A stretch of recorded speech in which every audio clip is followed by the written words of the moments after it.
তো গাইস, আসসালামু আলাইকুম রহমতুল্লাহ।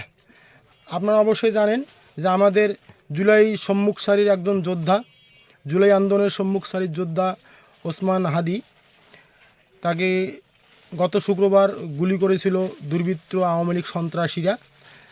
তারপর তিনি চিকিৎসাধীন অবস্থায় সিঙ্গাপুরে গেছেন। সিঙ্গাপুরে তিনি ইন্তেকাল করিয়েছেন, ইন্না লিল্লাহি ওয়া ইন্না ইলাইহি রাজিউন। কিন্তু এই হাদির মৃত্যুকে নিয়ে শপথ বা প্রতিজ্ঞা করা হোক যে যারা বাংলাদেশের বিভিন্ন জায়গায় আনাচে কানাচে ফেসিবাদের দোসররা আছে, তাদেরকে কাউকে ছাড় দেওয়া হবে না। আর হাদির হত্যার প্রতিশোধ শুধু বুলডোজার দিয়ে 32 নম্বর ভেঙে হবে না, সারা বাংলাদেশে চিরুনি অভিযান চালিয়ে ইউনিয়ন পর্যায়ে, গ্রাম পর্যায়ে যে সমস্ত দোসর আছে, দোসরের সহযোগী আছে, সকলকে গ্রেপ্তার করে বিচারের আওতায় নিয়ে আসতে হবে। এইটাই হবে একমাত্র প্রতিশোধ হাদির হত্যার জন্য। সম্মানিত গাইস, যদি আমার ভিডিওটি ভালো লাগে অবশ্যই আমার চ্যানেলটি সাবস্ক্রাইব করবেন।